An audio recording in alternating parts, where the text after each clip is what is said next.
താൻ ഒറ്റിക്കൊടുക്കപ്പെട്ട രാത്രിയിൽ അപ്പവും കാസയും ആകാശത്തേക്കുയർത്തി കൃതജ്ഞതാസ്തോത്രം ചെയ്ത ഈശോയെ വിശുദ്ധ സുവിശേഷം മനോഹരമായി അവതരിപ്പിക്കുന്നുണ്ട്.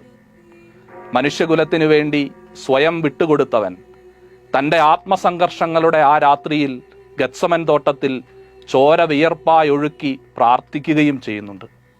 അപ്പസ്തോലിക സഭയുടെ ആരാധ്യമായ വിശുദ്ധ കുർബാന അർപ്പണത്തിൻ്റെ സത്ത മനുഷ്യവംശത്തിനു വേണ്ടി കുരിശിൽ സ്വയം ഇല്ലാതായവൻ്റെ ശരീരവും രക്തവും മാത്രമല്ല, തൻ്റെ ദൈവാസ്തിത്വത്തിൻ്റെ മുഴുവൻ ഭാഗധേയവും വിശുദ്ധിയും വിട്ടുകൊടുത്തവൻ്റെ പങ്കുവച്ചവൻ്റെ അനന്തമായ ഓർമ്മയാചരണമാണ്.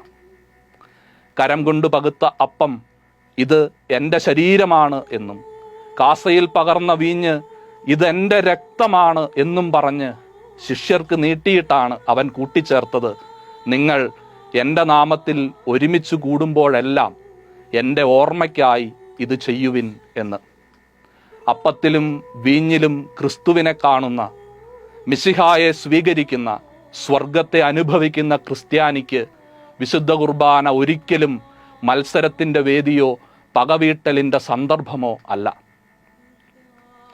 സഭയുടെ പരമാധ്യക്ഷൻ പരിശുദ്ധ പിതാവ് ഫ്രാൻസിസ് മാർപ്പാപ്പ ചരിത്രത്തിലില്ലാത്ത വിധം ഇടപെട്ട് ആവശ്യപ്പെട്ടിട്ടും വെറും പിടിവാശി കൊണ്ടും മാത്രം അനുസരണക്കേട് കാണിക്കുന്ന വൈദിക വേഷധാരികളെ വൈദികരെന്ന് എങ്ങനെയാണ് വിളിക്കുക?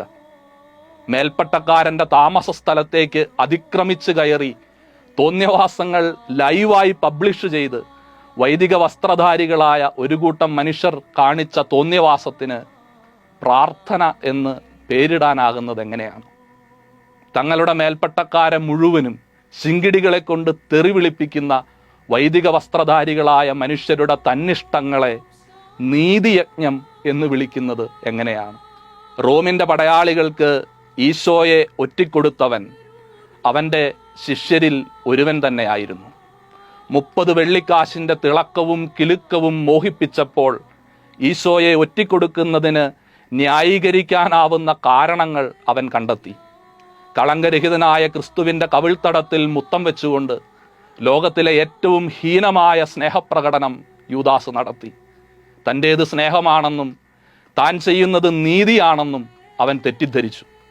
യൂദാസിൻ്റെ പിന്മുറയിൽ എന്നും ക്രിസ്തുവിനെ ഒറ്റിക്കൊടുക്കുന്ന ജാരസന്തതികൾ ശിഷ്യവേഷം കെട്ടി അരങ്ങത്തെത്താറുണ്ട്. ചരിത്രത്തിൻ്റെ പിന്നാമ്പുറത്ത് യൂദാസ് കെട്ടിഞ്ഞാന്ന് ചത്ത കുശവൻ്റെ പറമ്പിൽ അവരുടെ പ്രേതങ്ങൾ അലറിച്ചിരിക്കുന്നു. ആ ചിരിയാണ് സഭയെ ധിക്കരിച്ച കുർബാനയായും അമിതാഹാരം കഴിച്ചവൻ്റെ നിരാഹാരമായും അന്തസ്സില്ലാത്ത അരമന കയ്യേറ്റമായും മ്ലേച്ഛത നിറഞ്ഞ മുദ്രാവാക്യങ്ങളായും മധ്യകേരളത്തിൽ അലയടിക്കുന്നത്. ഐക്യത്തിൻ്റെ പാനപാത്രത്തിൽ ഭിന്നിപ്പിൻ്റെ വിഷം കലർത്തുന്നവർക്ക്, അതിൽ താൽക്കാലിക നേട്ടത്തിൻ്റെ ജഡിക സുഖം കാണുന്നവർക്ക് ദുരിതം. അക്കൽദാമയിലെ മരച്ചില്ലകൾ അവരെ കൈകാട്ടി വിളിക്കുന്നു.